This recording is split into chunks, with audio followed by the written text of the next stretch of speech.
Good evening, Bhante. Yes, good evening. Good evening, sister. So today's topic is how to let go of the things from the past. We will leave the session to Bhante, Dr. Pemarathana. So, greetings to everyone, and good to see you all here. And thank you very much for dedicating your time to listen to the Dhamma. So, I will be sharing with you some of the Buddhist wisdom on how to deal with the past. Of course, past is a very important part of our life. We have, come through the past. So now, and therefore, so many things in our life is a result of our past. But there are some things in the past that that can be bothering us. So therefore, our discussion today is about how to let go of the things of the past. But in reality, actually, the past has already gone. Past has already gone, but it is our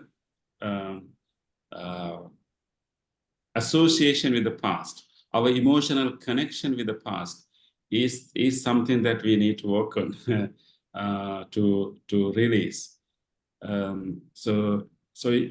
We will spend some time on knowing how we can actually learn from the past, but not make our past a burden.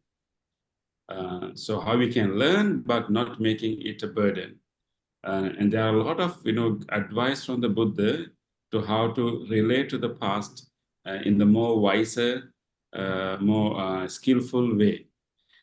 Because past is something that we cannot simply forget, and it's also something that we should use to learn and grow.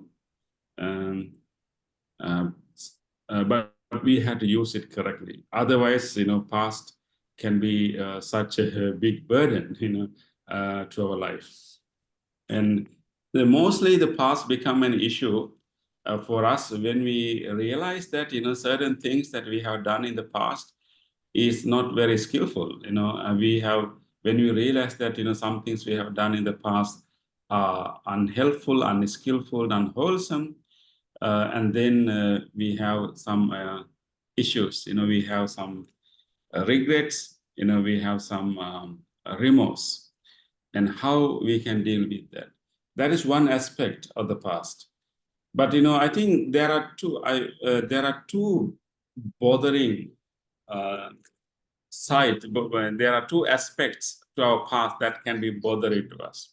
One is our own mistakes, our own unskillful things that we have done to others that can bother us. The other one is the others' hurtful activities done towards us. So I think now you can think for a while. There are certain things in our life that we have done to wrong others. We have done to hurt others. That is one aspect. The next aspect is that other people have done things to hurt us, and they may have betrayed us. They may have,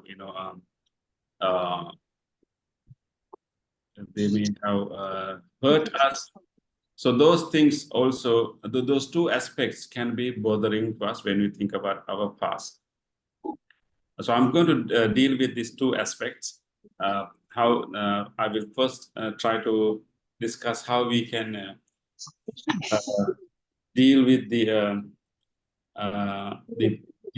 aspect that that our own unskillful action towards others. This is where we find regret, remorse in our life. But one thing we need to remember that it is very common, when we live our life and when we have more experiences, when we have more learning, more education, and we definitely find that certain things we have done in the past is not the best way to do it. And then particularly when you start to learn the Dhamma, and you realize that there were so many things in the past that that are not skillful and that are not wise. So if we have some kind of maybe remorse or some form of guilt or some form of disappointments with yourself that certain things could have been done better, if we have such a state of the mind, first of all, be happy. First of all, be happy, because that shows that actually we have grown. Because the biggest problem for people is actually inability to accept one's own mistake. Many people will not accept one's own mistake. Many people are not willing to look into oneself and then understand and accept, failures or mistakes or faults. So that is the common nature, and we try to defend ourselves. We always try to think that we are always correct. So therefore, if we have some kind of regret, some kind of remorse about some of your past actions, first of all, you have to be happy about that. Happy means that now you understand that those things that you have done earlier is not the best way to do those things. So it shows that we have grown up. But of course, we should not keep, regretting. We should not keep our remorse. But at least I'm just helping you to understand that whenever we feel some kind of, disappointments with ourselves, understanding that I could have done better, I shouldn't have said those words to those people, I shouldn't have done that. Whenever we have such a realization, it's something good, because it shows that actually we are slowly moving up. Now we are better than earlier. Now we understand our mistakes. Now we understand our faults. So therefore, so one way we can be happy a little bit, but keeping the regret or keeping the remorse in the mind, like always revisiting and worrying about our previous actions again and again, is not considered a virtue. It's not considered wholesome or helpful in the Buddhist teachings. Recognition of one's mistake is a great thing, but then we quickly had to move beyond that. We quickly had to move beyond that, and therefore, what we had to do is actually use our guilt, use our remorse as a basis to quickly to quickly understand our mistakes, and then quickly make a determination to not to repeat the same mistake. That is the goal. That should be the goal we should have in our life. But for example, when Buddha talks about 5 hindrances, that 5 mental states that will hinder our peace, that will hinder our spiritual growth, our wisdom, and Buddha considered actually the remorse or regret. The Pali term for that is 𝗪𝗪𝗀𝗪. That is wrongly done, the memory of a wrongly done thing, or worrying about a wrongly done activity. So it is considered as one of the hindrances, and is not admired, is not encouraged to maintain such a mental state. Buddha has given advice to remove it as quickly as possible. How we can remove it? That's the issue. That's the difficulty. How we can remove it is actually to acknowledge one's mistake, and then use it as a lesson and as an important starting point for new journey, to starting point to change. But sometimes it can be a little difficult. Actually, the way we can do it is actually take a moment to reflect exactly what conditions brought us to do such an unwholesome, unskillful, unhealthy action. And take some time, initially we take some time to explore that whole situation, explore what was happening in our mind, and explore what are the other conditions around us. And once you understand the whole mechanism and make a determination, this is how it happened, And this is how I was thinking, this is how my mind worked on that day, and then realizing it, and then making a vow, making a determination.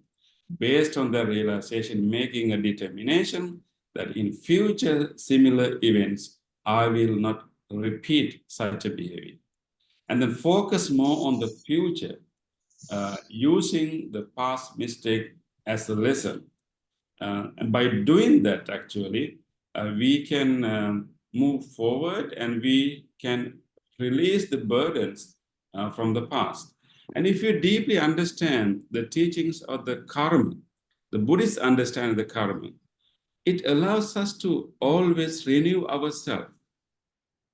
Whatever bad karma that we have done in the past can be mitigated, can be conditioned, we can change the impact of our bad karma by changing our present karma. So that is the interesting part of the Buddhist doctrine of karma. It is not something like a fate. Most of the time when we talk about karma, people tend to think about the karma as a fate.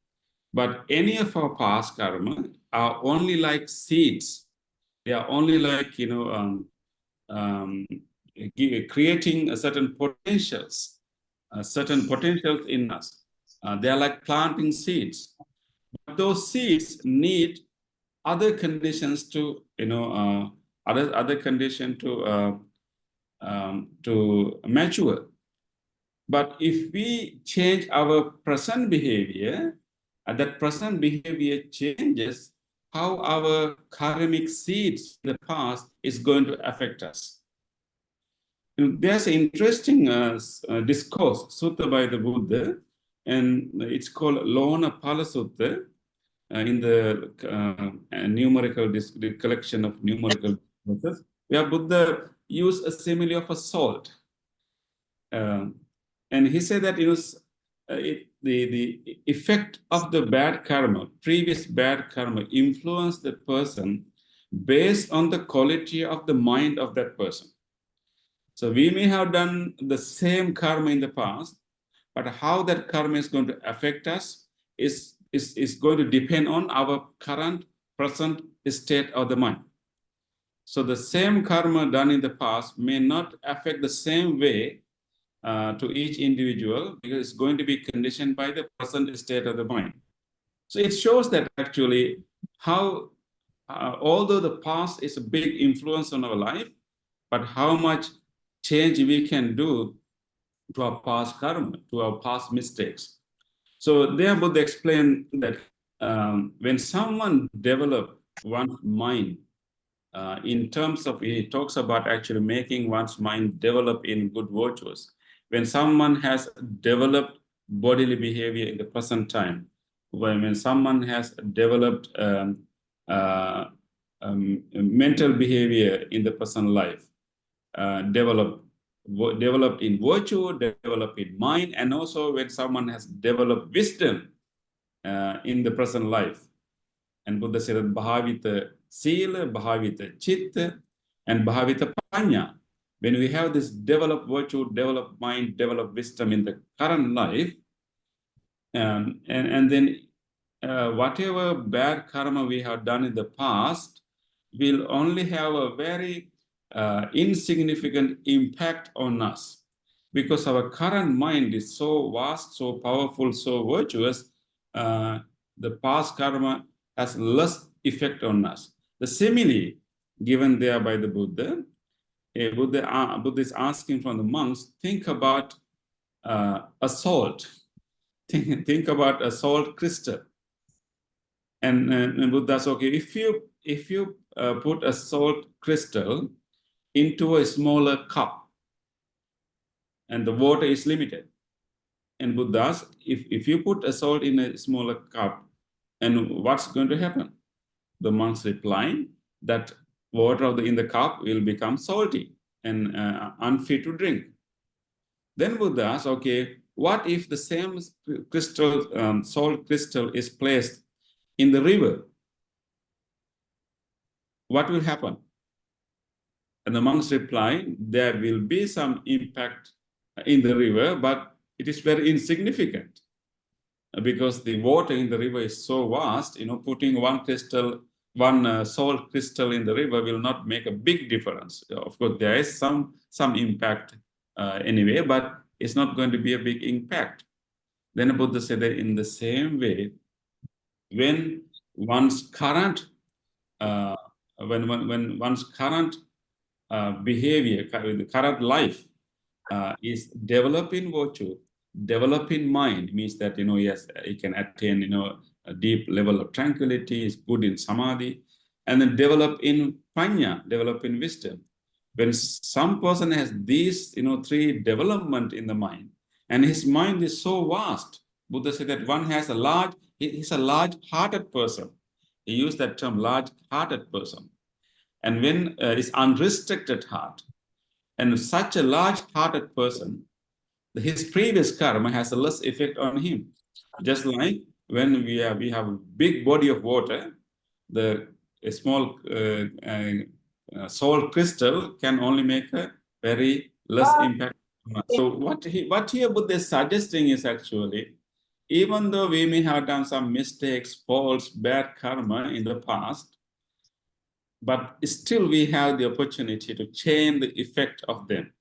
And of course, we can definitely learn from any mistakes, but when you think about the very bad karma, by changing the present karma, we can actually change the impact of the past karma. So if you take the simile of this crystal, the salt crystal, Buddha is almost talking about it in diluting, like diluting the impact of the salt, right?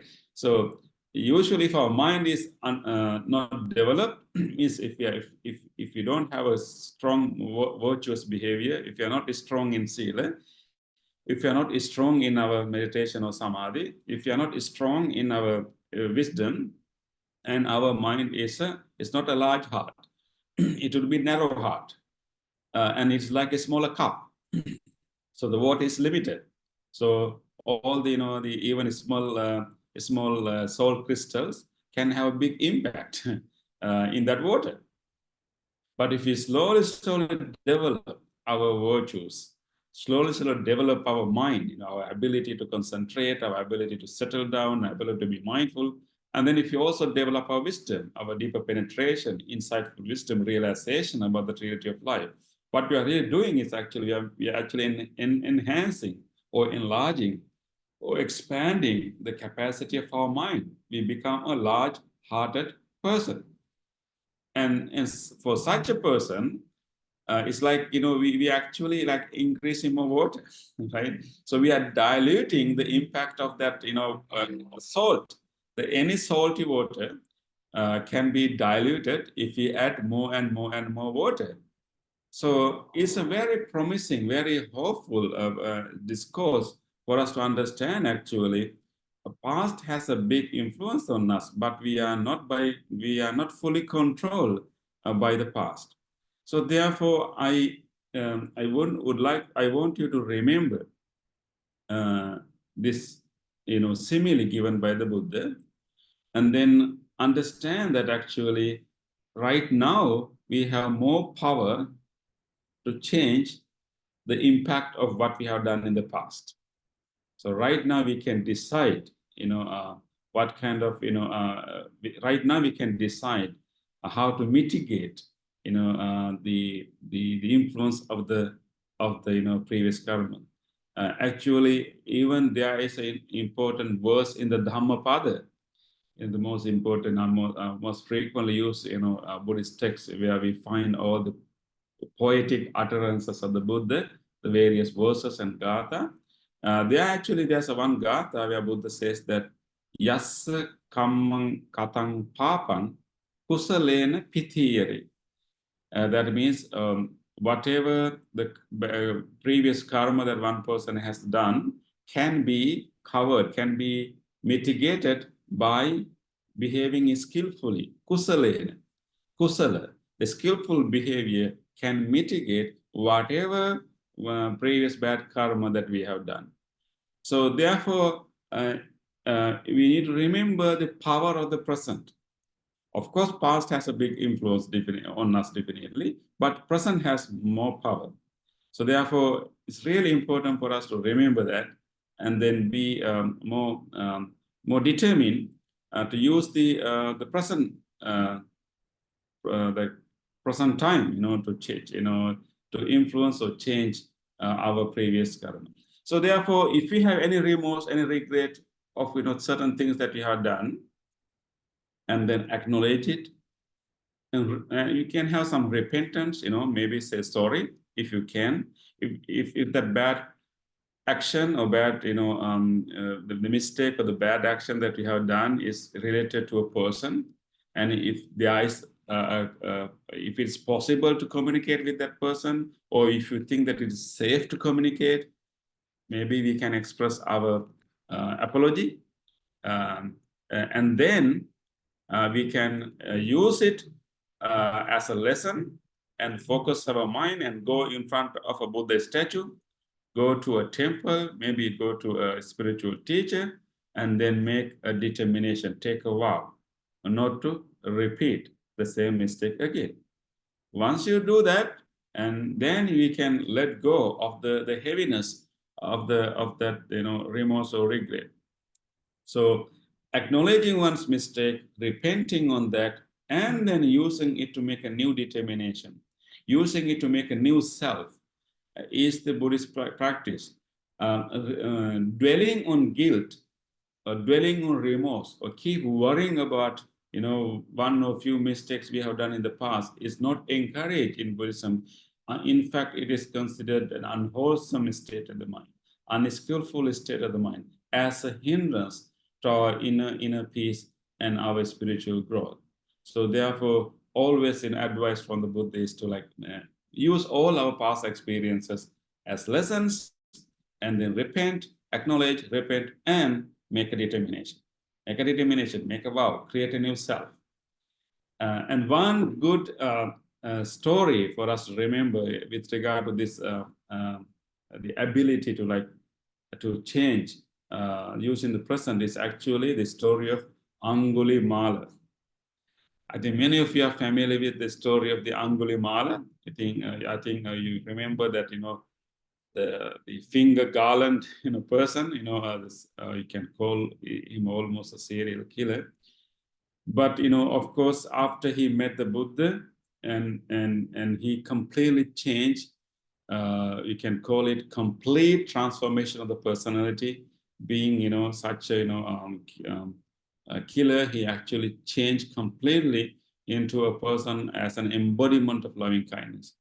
Remember, after he became the disciple of the Buddha, and then he changed his mind, and he's full of compassion, he is full of patience, and whether people throw him stones and rods, and he get wounded from those things, but he still endure all of them, never generate any thought of anger, because he had such a transformation, such a change of the mind with the advice of the Buddha. It is possible for us to change our personality in such a way. And after he becomes such a compassionate monk, and then that he saw a pregnant mother. And then when he saw that pregnant mother, and she's having difficulty in giving birth to a child. In those days, many women, many mothers gave birth to child at homes. So when he heard this, her pain, her effort, her difficulty of delivering this baby, and his heart was full of compassion. And he thought that, this mother is risking her life to give birth to another life. And she has put her own life at risk to give birth to another life. And is there a way that I can help her? So he went back to the Buddha and reported what he witnessed, and then asked from the Buddha, can I help him? You know what Buddha said? Yes, you can help her. And what we had to do? Buddha said, okay, you go to that mother, and then and perform a spiritual exercise, what you call 𝗪𝗔 kriya. It is like an act of truth, based on a real good virtue, based focusing on your own practice.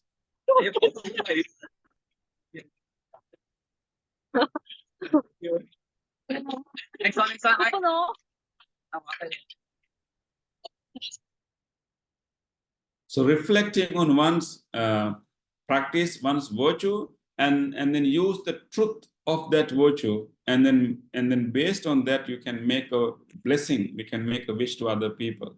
We call it 𝗧𝗵𝗶, act of truth. Buddha has done it. Other arahants have done it. Bodhisattvas have done it. Any person, if you, let's say, if you follow certain precepts and you have done certain good things, if you want to like wish well-being to someone or healing to someone, you can focus on your own practice. You can focus on your own purity. You can focus in your own good deed, and then make a declaration that if this is true, if I truly was honestly practicing this, and by the power of that truthfulness, by the power of the true quality of that virtue, may there be well-being and healing to this person. So in Buddhist tradition, we do such blessings, and particularly monks also do such blessings. So Buddha asked Venerable Angulimāla, this monk, to go and make such a kriya, make such a spiritual exercise, make such a declaration, and make such a blessing. And Buddha said that, okay, you go and declare in front of her, in my life, I have never killed, and even I have never thought to kill any living beings. If this is true, by the power of this truth, may there be smooth delivery to you. So that's what Buddha asked him to do. Go in front of this lady and declare that, in my life, I have never killed and never even thought to kill any living being. Then Angulimāla told the Buddha, Venerable, my Venerable sir, how can I do that? I have killed so many people. I can't do that. It's not true. Then Buddha said that, I know that, but what I am asking you to do is that you can declare like this: from the day that I was born into the lineage of the noble ones. Means that from the day that I became a disciple of the Buddha. And Buddha used this term, ariyaya jatiya jato. From the day that I was born into the lineage of the noble ones, I have never killed and even have never thought to kill any living being. So Buddha taught this monk this is a spiritual exercise, this 𝗧𝗵𝗶, not focusing on his bad past, but focus on the wholesome part of his life and make that declaration: from this day onwards, I haven't killed or I haven't even thought to kill anyone. If this is true, if really honestly I did that, if by the power of this truth, may there be smooth delivery to this mother. So he was so happy because he is confident that from the day that he became the disciple of the Buddha, he was practicing compassion, loving kindness. He has not killed any living beings. So he went back to that mother and sat down in front of her, focused his mind, and remember the address of the Buddha, and recall the day that he became the disciple of the Buddha, and recall the non-violent behavior he had throughout that life, compassionate life he had throughout that period. And then he made that declaration. He made that strong wish, strong blessings. What happened? The mother was able to deliver the baby very smoothly. And even today, when a pregnant mothers come to us, we in the Buddhist tradition, we have a blessing service for pregnant mothers. So when pregnant mothers comes to us, we chant Angulimāla Parita, the same, the chant that Venerable Angulimāla did for that mother. So it became the tradition in the Buddhist community, in the monastic community. So many monks, many other arahants, many other virtuous, advanced monks have repeated this same wish, same declaration, same chant again and again, same parit again and again. So throughout many thousands, many hundreds, many thousands of years, we have done it. And even today, we still chant the same declaration that Venerable Angulimāla did. So you see how the Venerable Angulimāla was able to like let go of his past. Doesn't mean that he's forgetting everything. He's forgetting all his past and behave as if nothing happened. No, it's not that. He has full repentance, full acknowledgement, and readiness to accept any consequences. But he is not burdened by that memory. And because now he's committed, he's sure that he has a new life. Therefore, he has forgiven himself. And also, he's ready to forgive others too. So therefore, if the Venerable Angulimāla, who killed almost 1,000 people, can have a new life with the advice of the Buddha, and can make such a declaration, such a spiritual exercise to heal, and do a blessings to that pregnant mother. If he can do that, what kind of bad mistakes that we have done in our life, right? So we can easily forgive us. We can but we need to acknowledge it and repent it and make a vow and start a new journey. But we can easily forgive us. We can easily let go of the burden, the negativity that we are carrying in our mind. So that is the sharing I can do with regard to the past that is related to the mistakes that we have done to others. Okay, coming to the other aspect, there can be some bad memories, some burden from the past for you. That's not about your mistakes, but about other people's mistake done to you, other people's hurtful actions done towards us. That is the other aspect of the burden of the past. Okay, so people may have, lied to you. People may have, purposely hurt you. People may have taken things from you, and it happened in society, right? It happened in the society. If such thing has happened, sometimes people have abused you, and there can be some, such incidents too. But in that situation, what we can do? But whatever abuse, whatever betrayal, whatever lies already has happened. Now what we can do? We can, still be a victim to those incidents. If we still carry that, not the memory, if we still carry, some kind of negativity with that memory, we actually still being influenced by that person. If we still remember the cheating, if we still worry about the betrayal, if we keep worrying about the cheating, if we keep worrying about the hurt that person has done to us, we still allow that person to hurt us. We still allow that person to control us. Therefore, I think the best thing is actually to get rid of, not to give the power to that person anymore to control us, to influence us. How we can do that is actually honestly forgiving the other person, but not easy. What we can do actually, from the Buddhist teachings, we understand that all people, all ordinary people, they are victims of their ignorance. We are also, right? We are also victims of our ignorance most of the time. And we are also victims of our own defilements. So ordinary people are victims of their own ignorance and their own defilements. They don't know how to see these defilements. They don't know how to handle these defilements. They don't know how well their life going to be if they know how to at least manage and handle these defilements. So they haven't got that wisdom. They haven't got that guidance, unfortunately. Therefore, instead of having grudge on them, instead of having anger towards them, what we can do is to deeply understand they are victims of their own ignorance and defilements. They are going to suffer a lot because everyone is the owners of their own karma.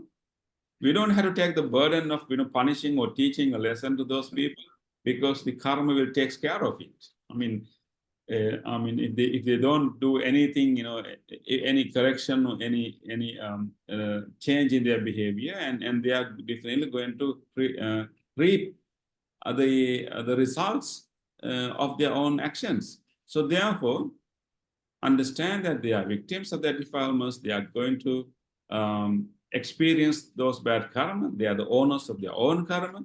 And therefore, we accept them with their weaknesses and maybe wish them, at least wish them, making a wish, at least wish them. If you cannot wish them to be well and happy, if someone has hurt you, you really cannot wish them. I wish them to be happy because that person has hurt me, that person has made me sad. How come I can wish him happy? Because I'm unhappy because of him. Okay, if you cannot wish him to be happy, I will suggest to you, okay, wish them to be wiser. That wish you can do, right? If you don't, if your loving kindness is not strong enough yet to wish them to be happy, prosperous, but you just wish that may this person, may these people be wiser, may they understand their own foolishness, may they have some guidance to come out from their own darkness, and make that wish, to be wiser. So by doing that, we can forgive. So I think these are the two burdens we carry from the past. So so for others we have to forgive, for ourselves also we have to forgive. I think the underlying theme of dealing with the past that is related to our own mistake and dealing with the past that is related to mistake done by others to us is actually to know how to relate to memory. Because, as ordinary human beings, our brain has the power to carry a memory of what happened in the past. And of course, we also forget so many things, but, whatever emotionally strong incidents, episodes will remain in our mind for long term. So when we want to relieve the burdens on the past, our goal is not to forget the past. It will not be able to forget. We cannot purposely forget, actually. We can purposely remember things, but we cannot purposely forget. So there's no way to erase, a memory from our brain. So the issue is not really the memory. You may remember your own mistakes, your own faults. You may remember what other people said and done to us. Issue is not the memory. We do not need to forget all those things. Issue is how we emotionally relate to those episodes, how we emotionally relate to these memories. So therefore, what we have to do is not to forget what happened, but actually to relate to these incidents, relate to these memories differently. Right now, we relate to these memories as if they're happening now. When you think about, any past event, past incidents, when we are recalling all these events, we relate to those memories as if they're happening now. We forget the fact that that has happened long ago, and it is gone forever. It's not going to happen the same way. It is never going to happen the same way again. It's gone forever. Maybe similar things can happen, but that is gone forever. But when we remember, when this memory surfaces in our mind, we somehow forget the fact that it is already gone, really. It's not any there's no liveliness to that. But when we remember that, we feel like as if they're really happening now. So therefore, we have to learn when the memory surfaces, when we remember, what we have done, when we remember what other people have done, just remind ourselves, it is a memory. It's a memory. It's not happening now. It's not happening. It's gone. It's gone forever. It's just a memory. And just that remind, it's not real. It's gone and it's real. And of course, our memory is also very biased. And we don't really remember everything correctly, and we only remember things that we pay our attention to. So everyone's memory is very biased. So it's a very biased picture of what happened. Our memory is not an accurate report of what happened. Our memory is very biased, account, a personal account of what happened.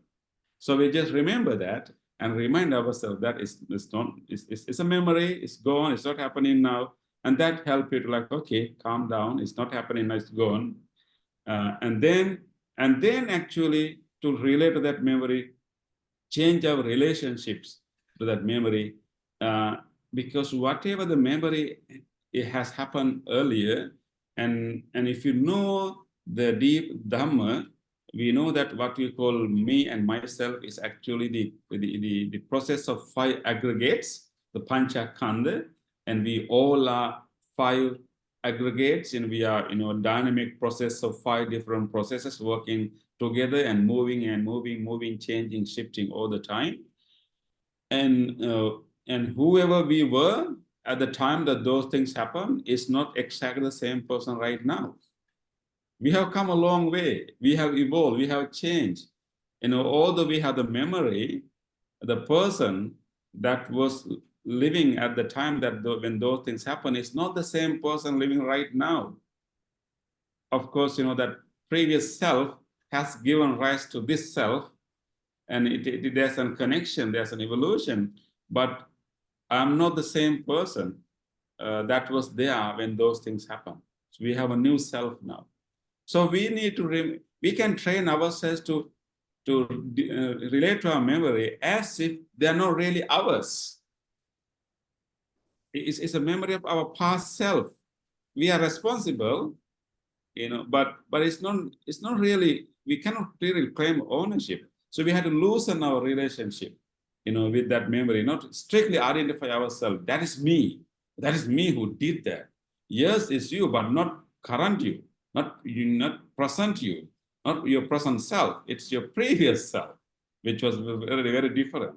And now it's a new self. So learning how to relate to our memory is very important. And I would like to share, there are my own experience. I also had few regrets in my life that certain things I could have done better. There are a number of things. I think one thing that that used to bother me all the time was that actually there was one very close old person in my monastery in Sri Lanka, and he used to work in the shrine room, and he's an artist. He can build statues. So I was a small monk. When he was making the statue, I liked to be around him and see how he actually make those sculptures. And I used to, make him tea whenever he's tired. So I built a special relationship with him. And then, so he's getting older and older, and I was a young monk. And then I'm also getting, an adult. And then before he finished his work in the shrine room, he told me that this will be my last work, and I will not be able to strong enough to do another sculpture. And then before he left, he made a request from me. He told me that I really enjoy the time with you, and I have one request. Whenever I passed away, you have to come to my funeral. That was his request. So I say, okay, definitely I will come. And then of course, months passed, years passed. He didn't come back to the temple again, and then he got sick.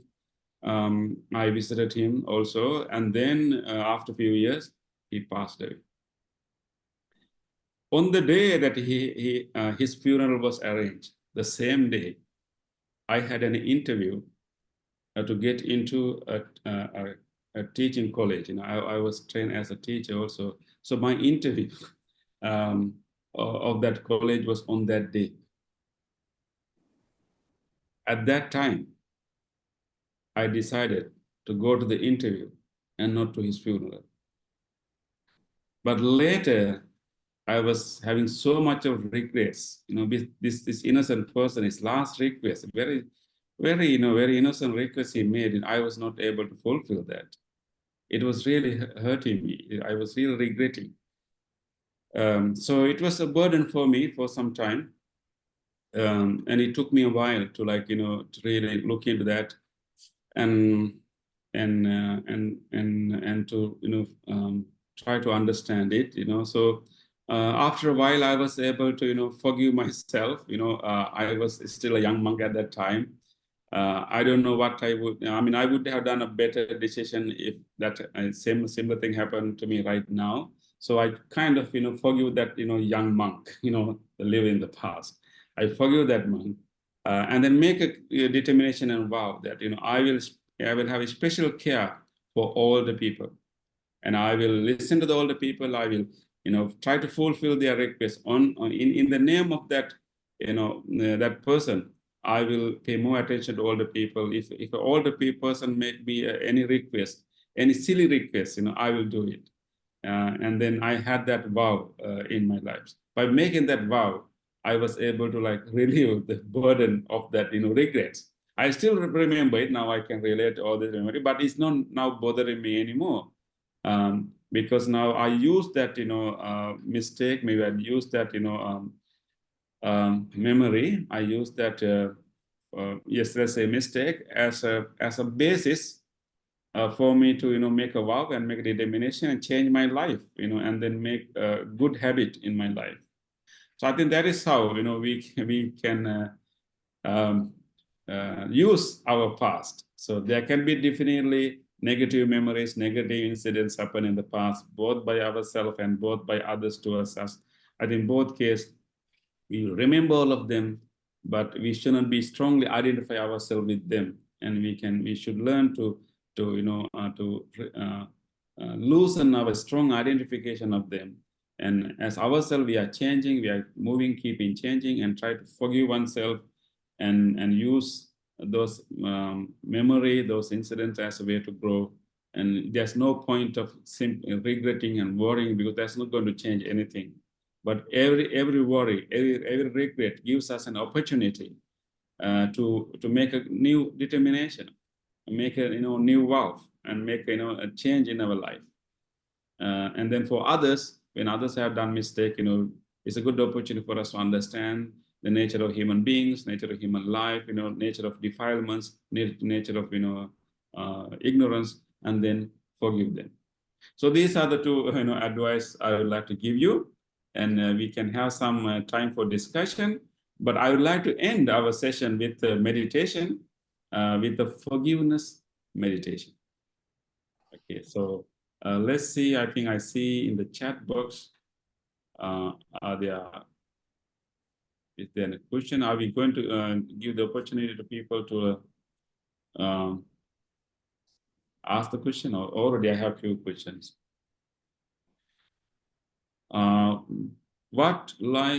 Would like talks on how to improve meditation?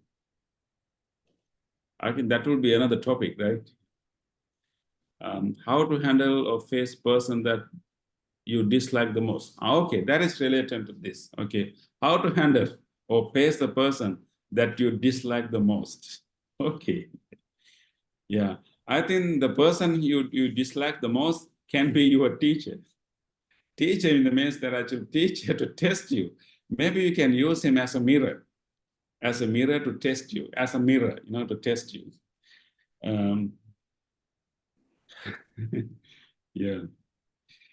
Yeah, when we dislike someone, that could be due to some habit of that person, some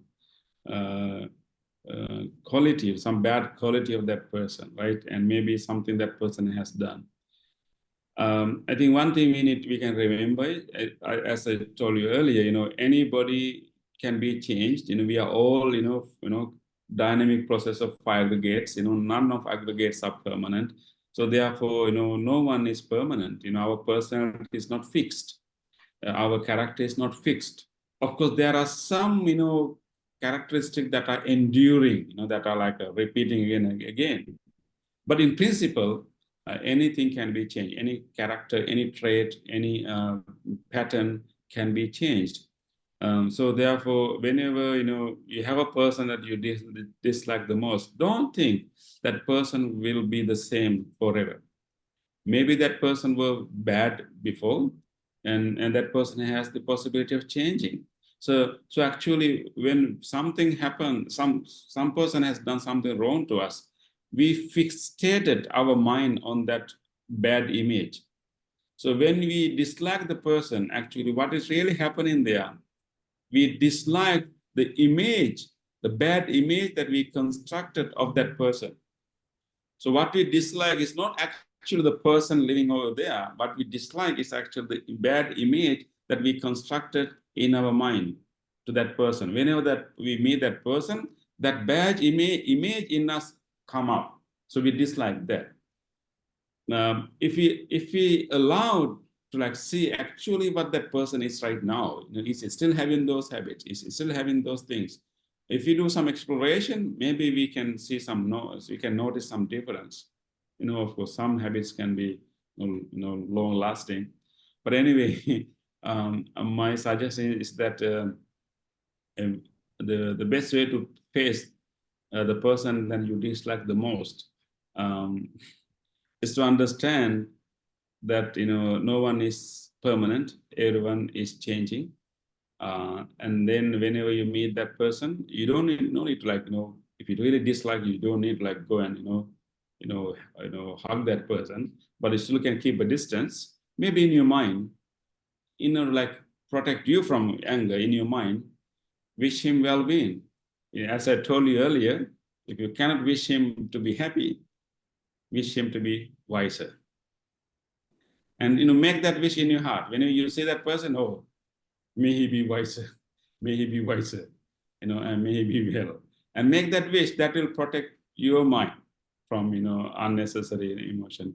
And when you genuinely do that, and that will change how the other person feels about you. So we can actually change other people by simply maintaining a good, wholesome wish for them. So that is what I like to share. Okay. Next question. At the present moment, I'm not sure if I have made the right decision. Still, I have doubts on the past. How can I be sure or confident on the past decision that I have made? I can move on. Yes, of course, the past decisions has already brought us some consequences. So I think if you have any decisions we have done in the past, and now from the present, we can look back and understand what were the consequences, what were the result that I got as a result of that decision. So we can decide whether it's a good decision or bad decision. And we will not be able to make good decision all the time. It's okay. We have to give freedom to ourselves, sometimes to make bad decisions, because we learn from bad decisions. So bad decision can help us to eventually get good decisions. So therefore, we have to give that room, give that freedom to ourselves too. So if you have done bad decisions, great, because that will teach you not to do the same thing in the future. If you have good decision, that's also great, then you can repeat the same similar thing again and again. So it's okay. So how I can be sure or confident that the past decision was correct? I think whatever decision we have done in the past is already done. And we don't have to worry about that. I think what we have to worry is that what kind of decision that I'm going to take future. So forget about those not forget but let go, because whatever decision we made in the past is already giving us the result, good or bad. We can't change it, but then keep focus on the decision that we are going to make tomorrow, next, and then make sure that you learn from the mistakes of the past and then make an informed, wise decision. That should be the focus.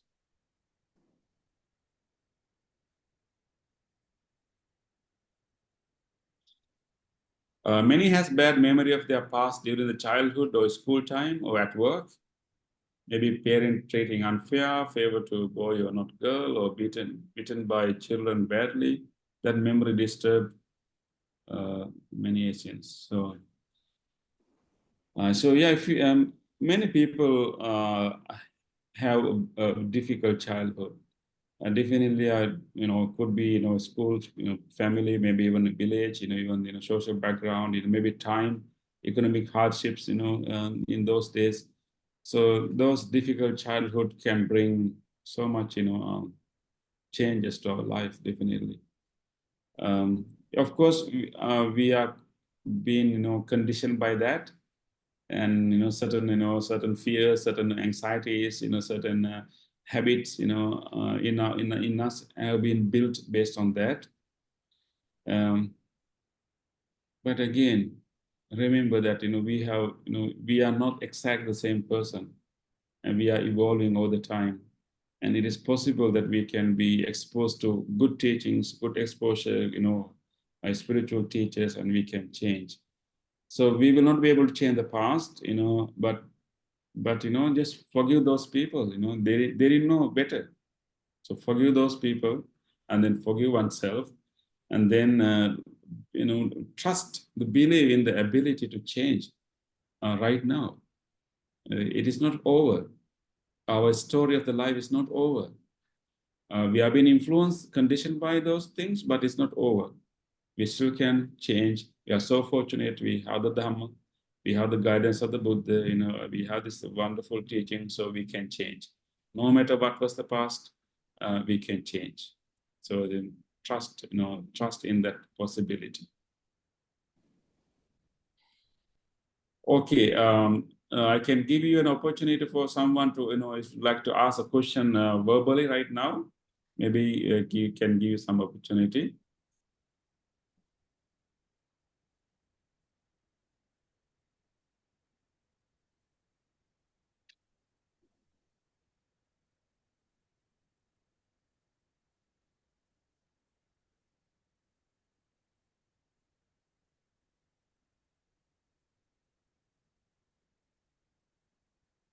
Okay.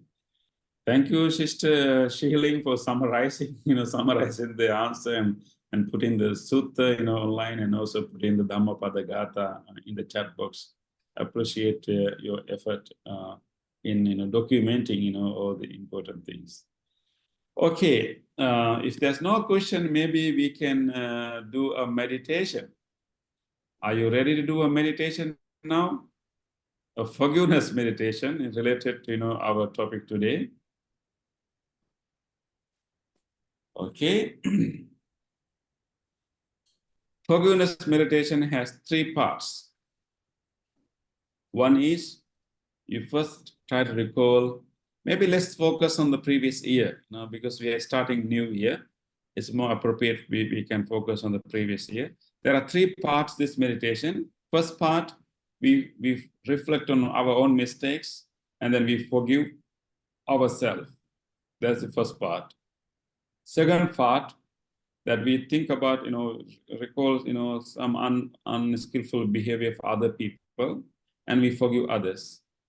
Third part is actually we ask or seek, request forgiveness from others. Forgiving oneself, forgiving others, and asking forgiveness from others. So there are 3 parts to it. Let's try to do it. Okay? Can we all sit properly? And let us adjust our body and keep an upright body. Feel comfortable in your posture. If you have any other sounds happening around you, try to, maybe try to close the door, close the window, and try to create some, quiet environment. And if there are other people at home, maybe, ask them to join, or maybe ask them to be silent for 10 minutes to help you to do this meditation. And try to, create a good environment.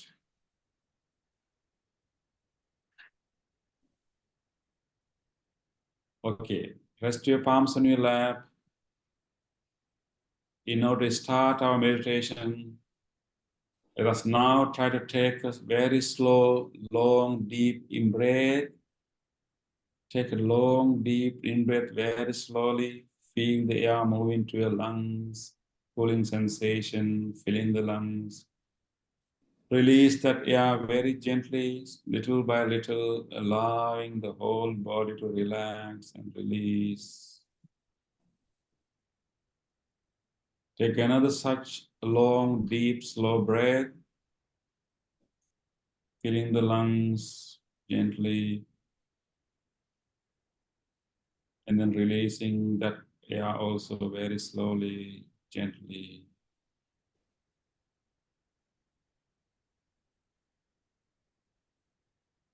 Take another such a long, deep in-breath, giving more oxygen to your body.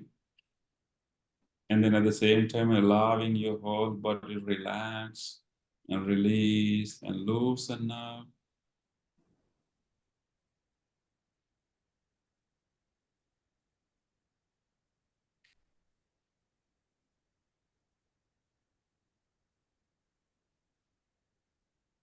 Okay, with this relaxed body, let the natural breath to occur. Don't force yourself to take long breaths. Just wait for the natural breath to return.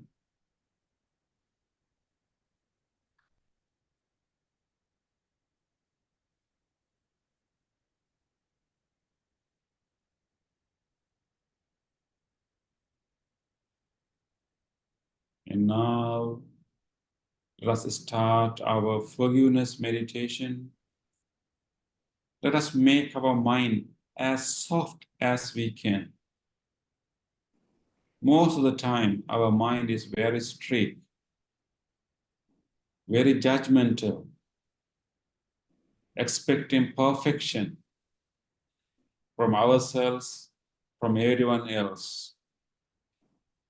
But right now, let us open our heart and make our mind very soft, loosening the expectations, loosening the judgments, accepting the weaknesses of ourselves and others.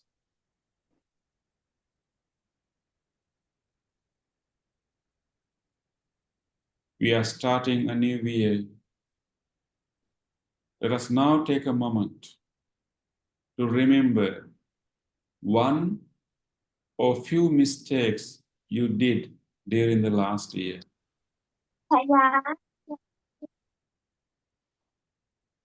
Recall to your mind whatever the incident that you had a bad speech, maybe a bad decision, or maybe an unskillful deed you did. There can be some simple ones in your life during the last year. Try to recall that to your mind.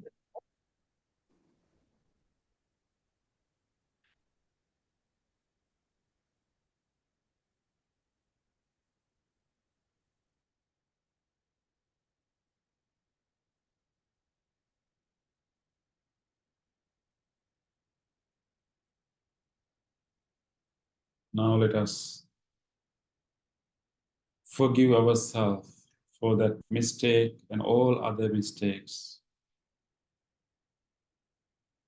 Because sometimes we are unmindful.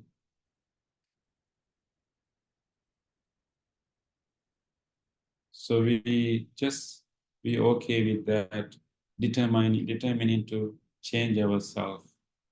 So repeat these words to yourself in a soft voice.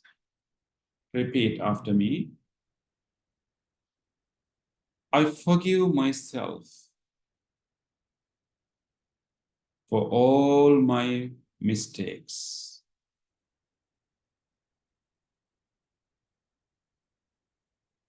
I determine to be more vigilant.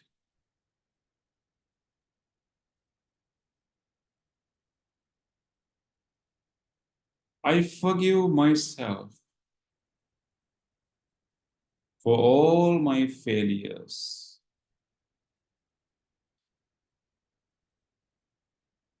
I determine to be more ardent.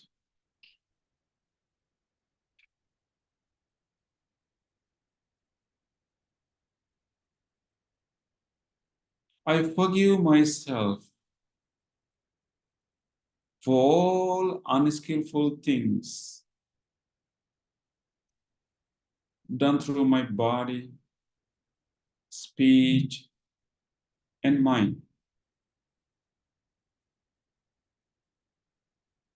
I determine to be more mindful in this year.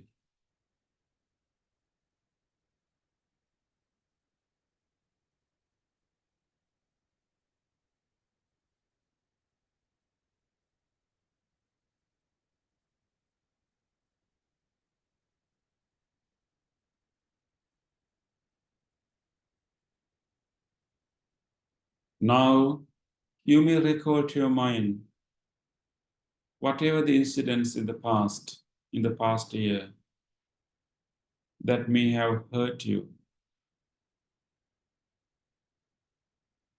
People that you live with, maybe your friends, family, maybe co-workers or colleagues, or someone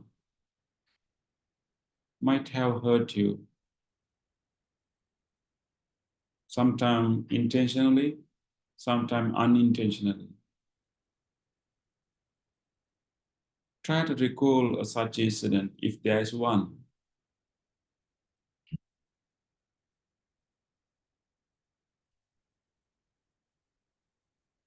Let us try to remember that all of us are still unenlightened beings. So therefore we are victims of their own defilements.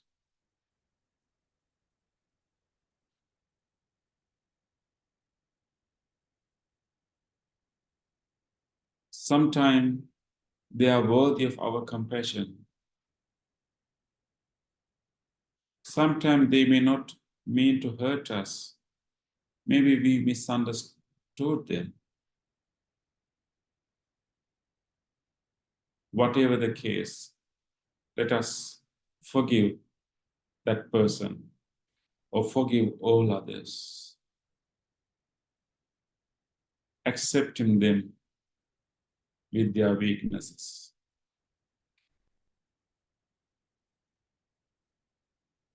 Please repeat after me in a soft voice. I forgive all others who have hurt me through their speech,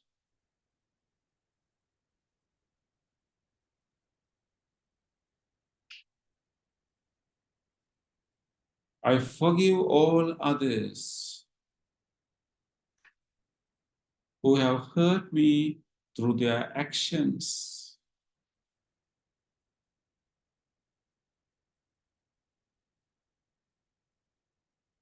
I forgive all others who have hurt me through their negligence.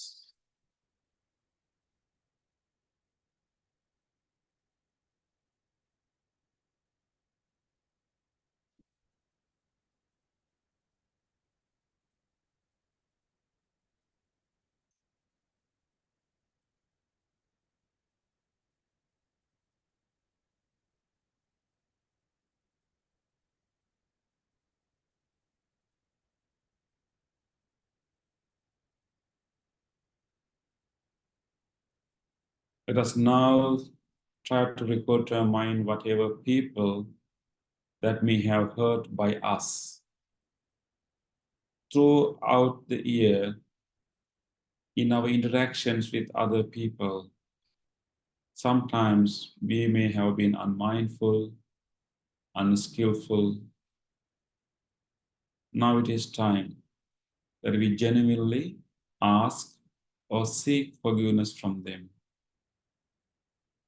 And we are humble and ready to change and to renew our relationships.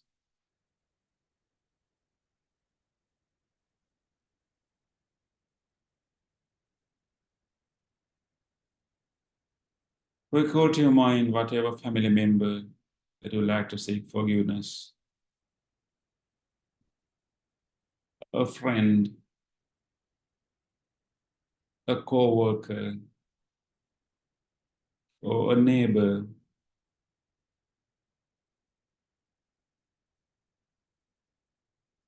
Let us now seek forgiveness from all of them.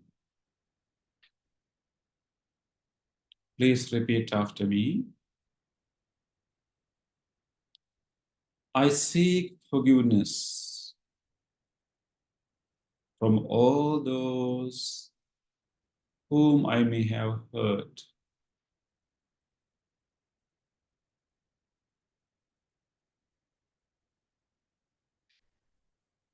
intentionally or unintentionally, if I have done wrong for anyone during the last year, I seek forgiveness from them all. May they understand me. May they forgive me.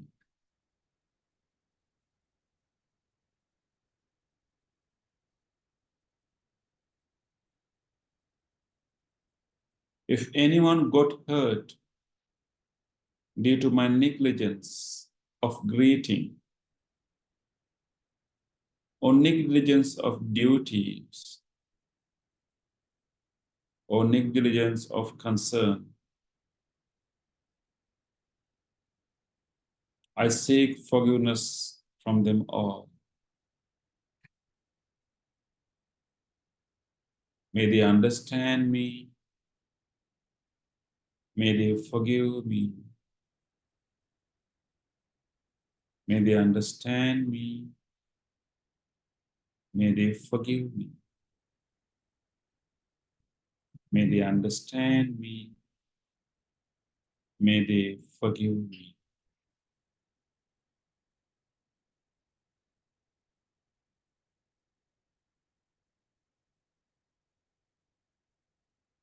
With this forgiveness, may I continue to develop my wisdom and compassion.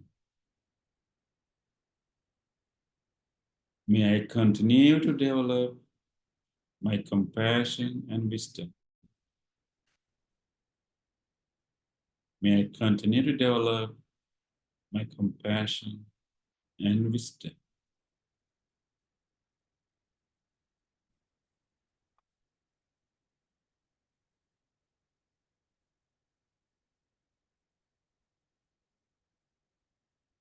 Take 10 mindful breaths in this state, wishing forgiveness to yourself and others. 10 mindful breaths.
Gently come out of your meditation and gently put your palms together and place them against your chest.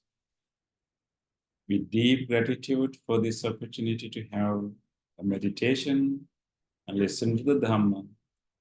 Being grateful to all great teachers, the enlightened masters in the past, who passed these teachings from generation to generation. Being grateful to anyone, any people who made this Dhamma talk and meditation possible for us today.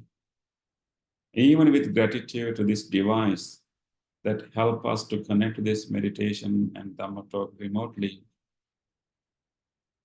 With deep gratitude to all people and all things that made this practice possible for us today. Let us say sadhu 3 times. Sadhu, sadhu, sadhu.